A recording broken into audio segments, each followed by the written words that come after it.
Hello बच्चों, कैसे हैं आप लोग। आशा करता हूं कि आप लोग अच्छे होंगे।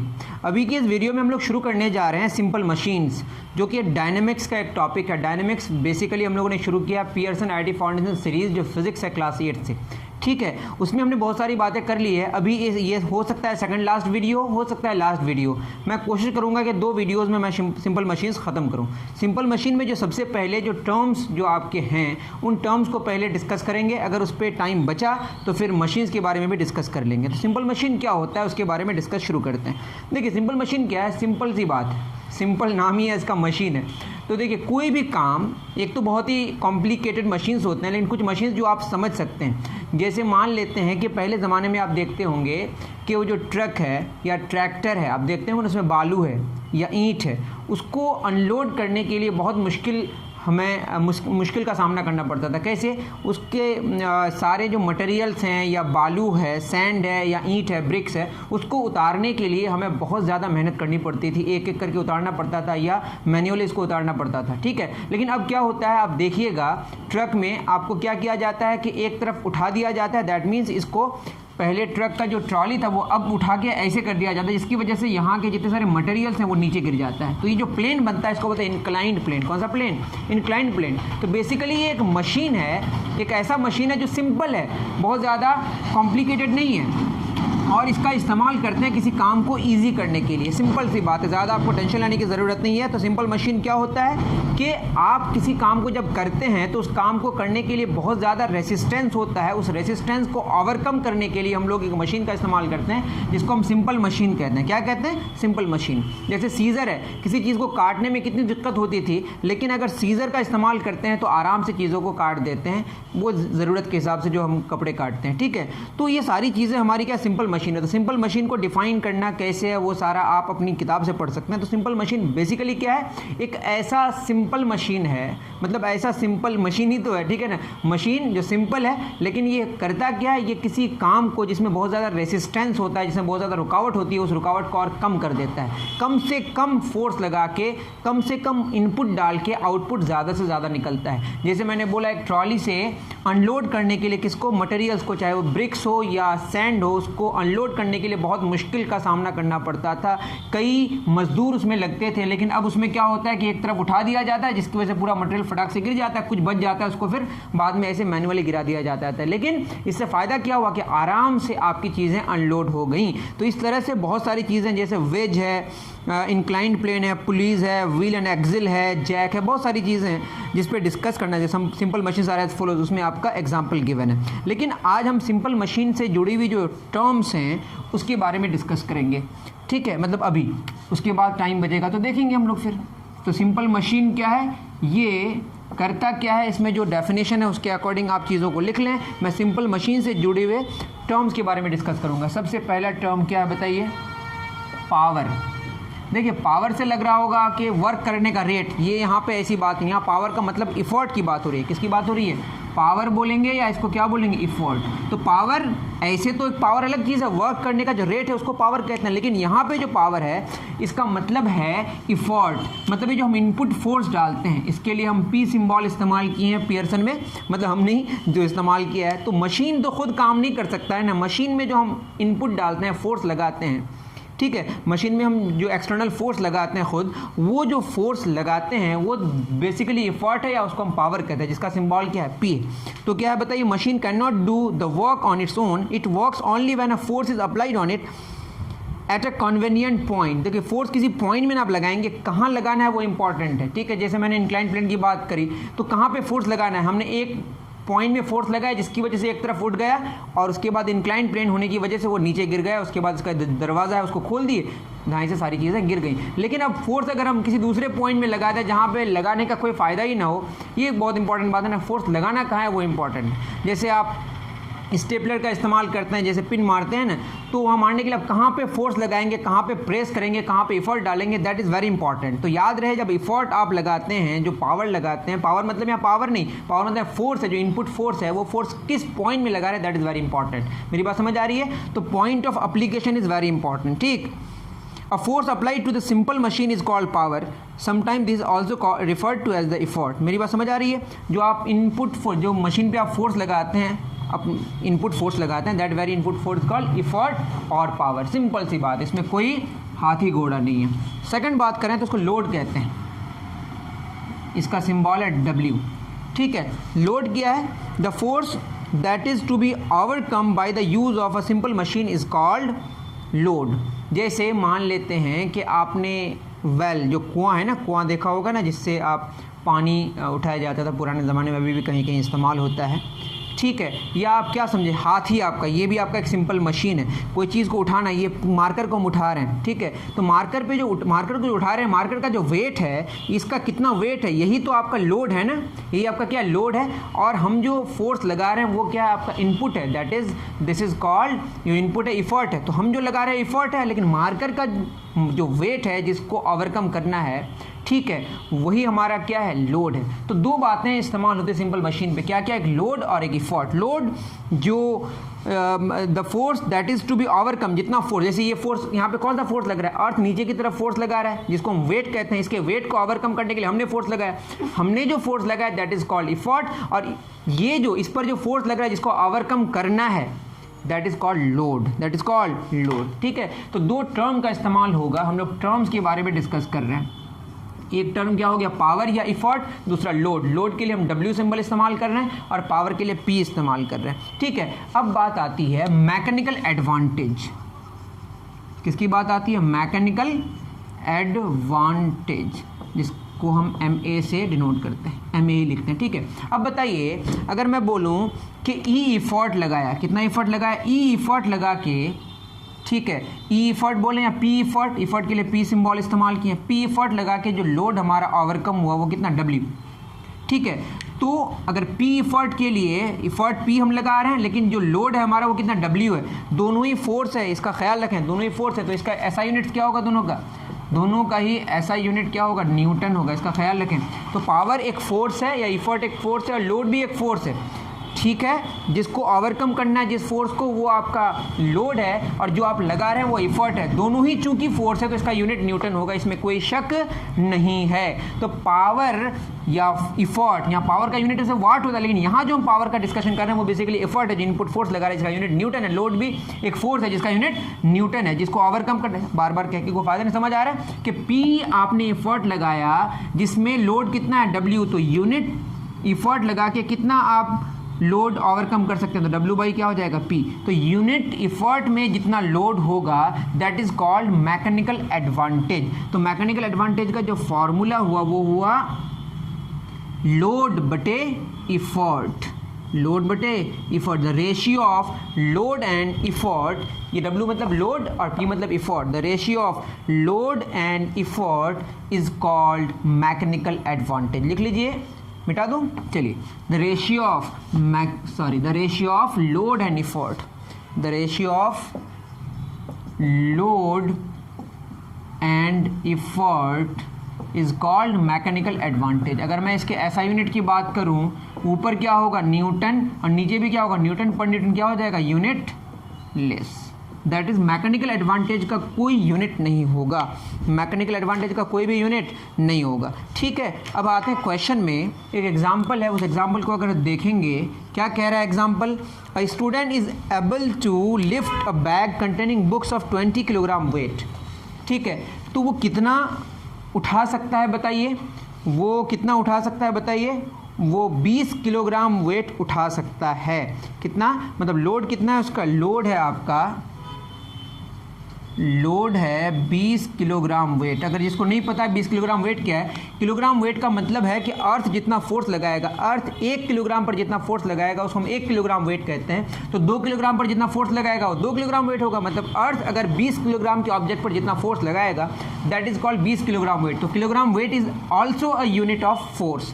ठीक है, what is 1 kilogram weight, 1 kilogram object पर अर्थ जितना फोर्स लगाती है that is called 1 kilogram weight. ठीक है, by applying a force of 5 kilogram weight. तो इफर्ट कितना फोर्स लगा रहा है, कितना इफर्ट लगा रहा है, वो है 5 किलोग्राम वेट। तो 5 किलोग्राम वेट से 20 किलोग्राम वेट लोड ओवरकम हो सकता है। बोलिएगा कैसे होता है, ऐसा पॉसिबल होता है। जैसे आप ब्रेक्स के बारे में बात करते हैं, इतने हैवी गाड़ियाँ इतनी हाई स्पीड में रहती है, बट आप सिर्फ थोड़ा सा ब्रेक लगाते हैं, थोड़ा सा पुश करते हैं और गाड़ी रुक जाती है। क्यों? क्योंकि आपने तो कम से कम फोर्स लगाया, लेकिन उसमें जो ओवरकम हुआ जो फोर्स वो बहुत ज़्यादा हाई हुआ। इसका मतलब उसकी जो समझेंगे सारी चीज़ें, ऐसा हो सकता है इफर्ट हम लगा रहे हैं 5 किलोग्राम वेट का और लोड कितना ओवरकम हो रहा है 20 किलोग्राम वेट का, तो मैकेनिकल एडवांटेज कितना होगा बताइए? ये हो जाएगा लोड बटे इफर्ट, और लोड कितना है 20 किलोग्राम वेट और इफर्ट 5 है, तो कितना है 4, दैट इज़ 4 टाइम्स ज़्यादा। मतलब 5 किलोग्राम वेट से हम 20 किलोग्राम वेट को क्या कर रहे हैं? ओवरकम कर रहे हैं। मेरी बात समझ आ रही है? सिंपल सी बात है, आप समझ पा रहे हैं। मैकेनिकल एडवांटेज क्या है? The ratio of load and effort, इसका यूनिट नहीं होता है। ये आया कितना 4, तो जितना ज़्यादा मैकेनिकल एडवांटेज होगा 1 से जितना ज़्यादा होगा उतनी अच्छी बात है कि कम से कम इफर्ट लगा के ज़्यादा से ज़्यादा लोड आप क्या कर सकते हैं? ओवरकम कर सकते हैं। ये छोटी सी एक कहानी थी, छोटा सा एक क्वेश्चन था जिसको मैंने सॉल्व कर दिया। अब नेक्स्ट आते हैं वेलोसिटी रेशियो में। क्या है वेलोसिटी रेशियो? तो नेक्स्ट हमारा टॉपिक है वेलोसिटी रेशियो। अब बताइए, जब आप फोर्स लगाते हैं, जैसे मैंने क्या कहा, वैसे वो सिंपल मशीन, वो भी सिंपल मशीन ही मान सकते हैं। जब ब्रेक लगाते हैं तो जब आप पुश करते हैं ब्रेक को, तो आपने कितना उस पर कितना डिस्प्लेसमेंट हुआ आपका, तो जो इफर्ट लगाते हैं उसका डिस्प्लेसमेंट और जो लोड है उसका डिस्प्लेसमेंट, ठीक है। तो वेलोसिटी रेशियो की अगर हम बात करें, ये होता है the ratio of displacement of the power, displacement of the power मतलब यहाँ पे effort divided by displacement of the load, ठीक है। The ratio of displacement of the effort and displacement of the load. I am sorry, थोड़ी बहुत ज़्यादा noise है, I am sorry for that, ठीक है। The ratio of displacement of the effort and displacement of the load is called velocity ratio. फिर मैं कह रहा हूँ, the ratio of displacement, effort जो आप लगा रहे हैं उसका वो जिस पॉइंट पे आप लगा रहे हैं किसी बॉडी पर, वो कितना डिस्प्लेस कर रहा है और लोड का कितना डिस्प्लेसमेंट हो रहा है, उन दोनों का जो रेशियो है that is called velocity ratio, ठीक है। तो वेलोसिटी रेशियो ऊपर क्या है? डिस्प्लेसमेंट, और नीचे भी क्या है? डिस्प्लेसमेंट। तो इसका भी यूनिट क्या होगा? डिस्प्लेसमेंट का क्या होता है? मीटर, और नीचे मीटर, मीटर बटे मीटर क्या हो जाएगा? Unit less. बात समझ आ रही है? तो वेलोसिटी रेशियो का भी यूनिट क्या होता है? नहीं होता है। समझ पा रहे हैं आप? तो ये बात हो गई किसकी? वेलोसिटी रेशियो की, जो बात आपको समझ उम्मीद कर रहा हूँ कि आ रही होगी। नेक्स्ट बात करेंगे इफिशियंसी की। उतार लीजिए इसको, डन।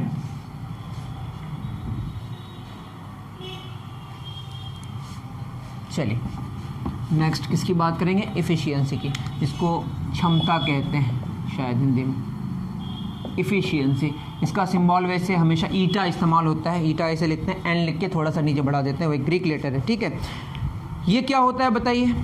देखिए, मशीन कितना वर्क किया, मान लेते हैं कि work done by the machine, W work done by the machine, इसको हमने WM मान लिया, बाय द मशीन, ठीक है। Work done by the machine W1 मान लिया, और work done on the machine, work done on the machine. देखिए, दो बातें हैं, हम जो काम करेंगे, काम का वर्क के बारे में मैंने पहले डिस्कस कर लिया, वो आप देख लेंगे जाके, ठीक है। तो अब क्या होगा? Work done by the machine, आप ये देखें कि मशीन जो काम करेगा वो तो आपका आउटपुट है ना, बट मशीन पर आपने कितना काम किया वो आपका इनपुट है।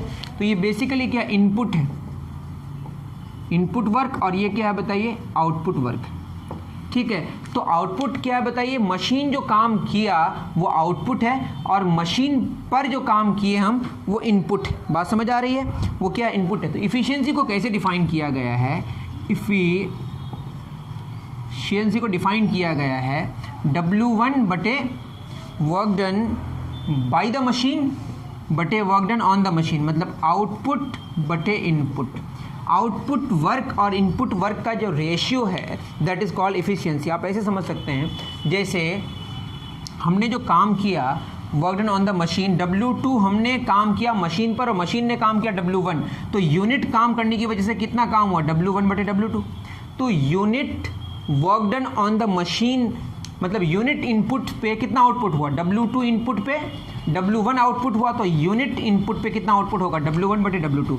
तो अगर आप इनपुट को यूनिटी कर दें, उसकी वजह से कितना आउटपुट हुआ, दैट इज कॉल्ड इफिशियंसी। तो इफिशियंसी का फॉर्मूला क्या हो गया? The ratio of work done by the machine and work done on the machine, या the ratio of output work and input work is called efficiency. तो efficiency की बात समझ आ गई आपको।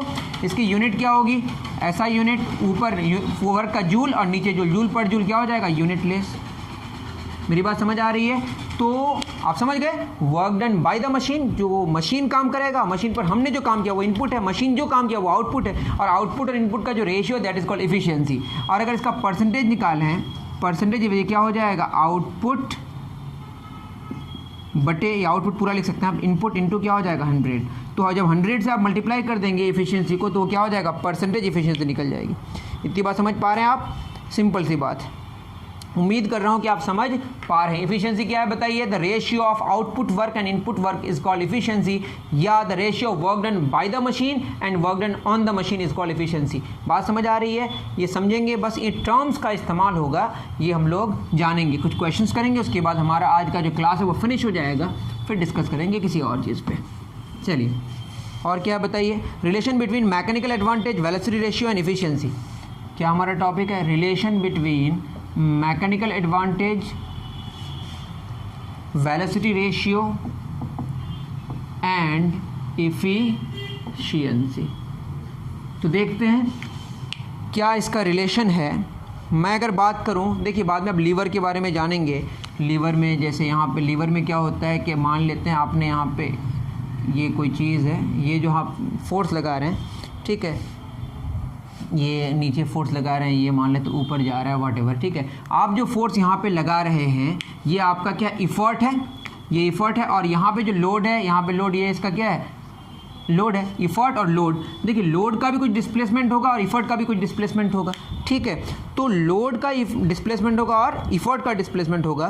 तो work done by the effort, अगर मैं बोलूँ work done by the effort, मतलब बाय द इफर्ट मतलब on the machine, work done by the effort मतलब work done on the machine. ये बात समझ पा रहे हैं, इफर्ट हम जो बाहर से फोर्स लगा रहे हैं, जो इफर्ट है वो बेसिकली लग किस पर रहा है, मशीन पर। वर्क, यही क्या है, work done on the machine.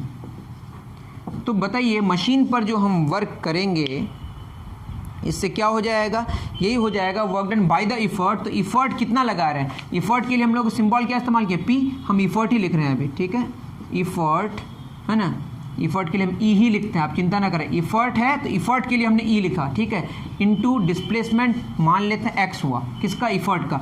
तो हमने यहाँ, फिर मैं बोल रहा हूँ, देखिए इफर्ट, जब बाहर से आप फोर्स लगाएंगे मशीन पर, तो आपने जो फोर्स लगाया उसका डिस्प्लेसमेंट, इफर्ट का डिस्प्लेसमेंट कितना हुआ, एक्स डिस्प्लेसमेंट हुआ, और इफर्ट जो आपने लगाया, जो फोर्स लगाया वो कितना लगा, ई लगाया। तो E is the effort and x is the displacement of the effort.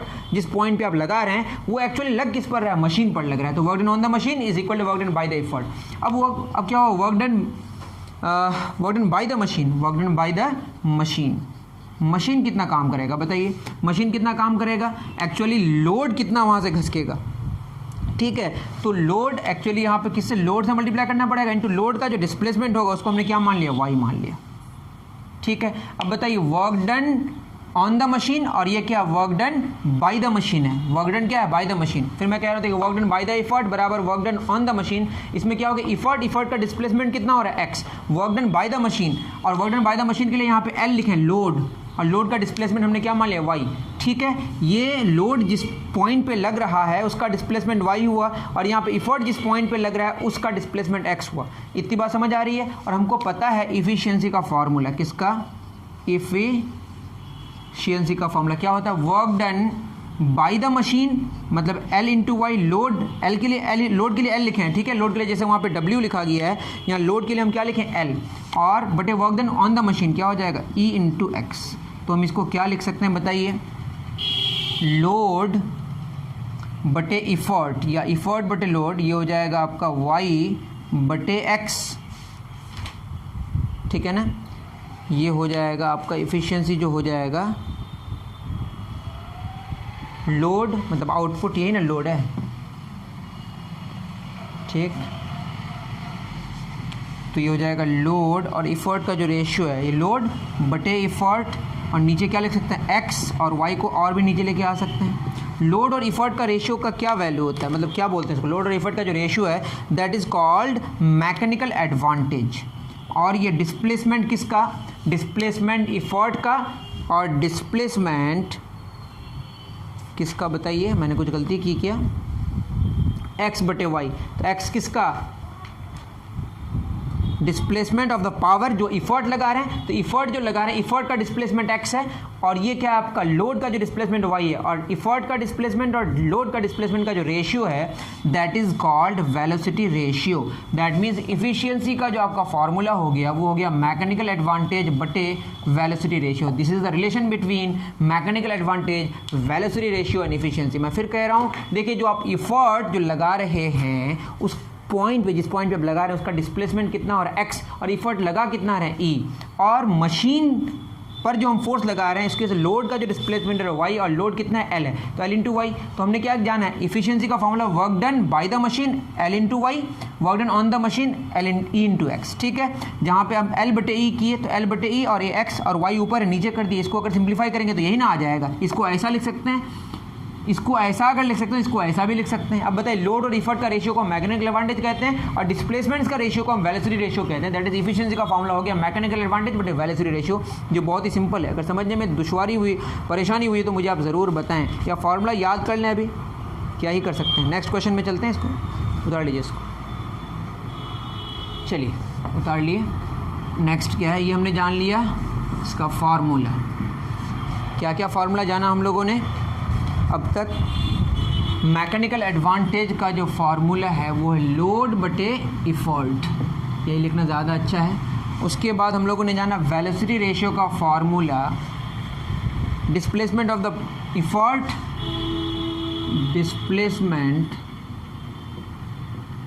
किसका, ऑफ इफर्ट बटे डिस्प्लेसमेंट ऑफ लोड। ठीक है, एक ये फार्मूला जाना। दूसरा क्या, इफिशियंसी, इफिशियंसी का फार्मूला क्या, आउटपुट बटे इनपुट वर्क। और क्या जाना हम लोगों ने, मैकेनिकल एडवांटेज का जो फार्मूला जाना है, सॉरी किसका, इफिशियंसी का फार्मूला भी जाना है। और एक वो क्या जाना बताइए, मैकेनिकल एडवांटेज बटे वेलोसिटी रेशियो। आपके पास किताब हो तो और बढ़िया है, मैंने वहाँ पे सारी चीज़ें किताब से बताने की कोशिश की है। क्वेश्चन है the mechanical advantage of machine is 4। Question क्या बताइए, मैकेनिकल एडवांटेज 4 है, ठीक है, and its velocity ratio is 5। Velocity ratio कितना दिया, 5 गिवन है। What is percentage efficiency, percentage efficiency क्या है, तो इफिशियंसी कितना आ जाएगा, अभी तो मैकेनिकल एडवांटेज बटे वेलोसिटी रेशियो कितना है, 4/5, तो इसका परसेंटेज कितना हो जाएगा, 4/5 इंटू 100, दैट इज़ 80%। तो इफिशियंसी कितनी हो गई, 80%। मैक्सिमम तो 100% हो सकती है, तो कितना हुआ ये 80%, तो 100% होने से आइडियल मशीन हो जाएगा। ये 80% इफिशियंसी है, कितनी है, 80% इफिशियंसी है। ठीक, उतार लीजिए। नेक्स्ट क्वेश्चन की तरफ चलते हैं, डन।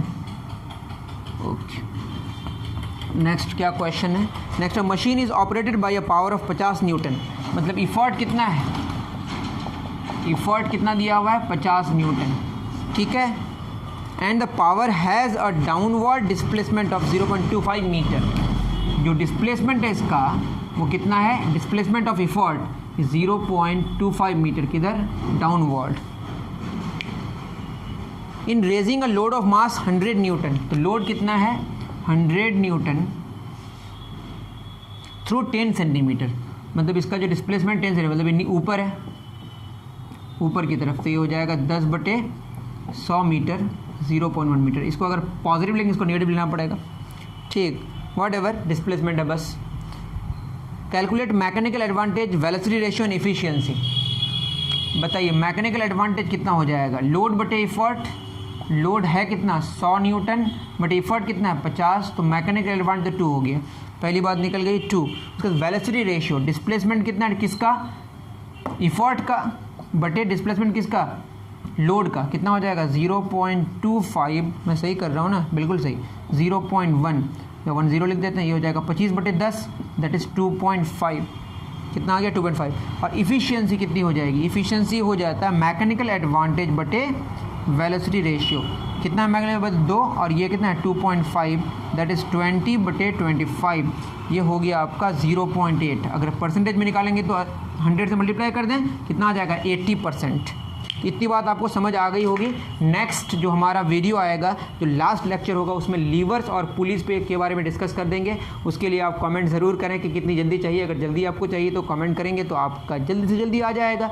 अगर आपको बहुत ज़्यादा जल्दी नहीं चाहिए और आपको लगता है कि थोड़ा सा रुक के होना चाहिए क्योंकि हैवी हो जाता है ना, और आपको चीज़ें समझ आई कि नहीं, बहुत सिंपल है, ज़्यादा चिंता करने की ज़रूरत नहीं है। क्या मैंने बताई, सिंपल मशीन, मतलब सिंपल मशीन तो सिंपल होना चाहिए। और इसमें होता क्या है कि जिसमें जो रेसिस्टेंस हमको ज़्यादा ज़्यादा होता है, उस रेसिस्टेंस को ओवरकम करने के लिए हम लोग सिंपल मशीन का इस्तेमाल करते हैं। इसमें जो टर्म्स थे उसके बारे में हमने डिस्कस किया। हम जो मशीन पर फोर्स लगाते हैं वो आपका इफर्ट है, और जो ओवरकम करना है जिस फोर्स को, उसको हम लोड कहते हैं। लोड और इफर्ट का रेशियो को ही हम क्या बोले, मैकेनिकल एडवांटेज। उसके बाद आई वेलोसिटी रेशियो की बात। जो डिस्प्लेसमेंट्स होते हैं, इफर्ट जिस पॉइंट पे लगता है और लोड जिस पॉइंट पे लगता है, उनके जो डिस्प्लेसमेंट्स का जो रेशियो है उसको हम क्या कहते हैं, वेलोसिटी रेशियो। उसके बाद बात आई इफिशियंसी की। तो इफिशियंसी में क्या बात आती है कि जो आउटपुट वर्क है, ठीक है, work done by the machine और work done on the machine, इन दोनों का जो रेशियो है दैट इज कॉल्ड इफिशियंसी। इसको 100 से मल्टीप्लाई करेंगे तो परसेंटेज इफिशियंसी हो गया। उसके बाद हमने मैकेनिकल एडवांटेज, वेलोसिटी रेशियो और इफिशियंसी पे हमने क्या किया, एक रिलेशन निकाला जिसमें इफिशियंसी का फॉर्मूला आया मैकेनिकल एडवांटेज बटे वेलोसिटी रेशियो। तो ये सारी बातें हमने करी, 2-3 क्वेश्चंस किए। उम्मीद कर रहा हूँ कि आपको सारी चीज़ें अच्छे से क्लियर हो गई होंगी। मिलते हैं नेक्स्ट वीडियो में। Thank you very much.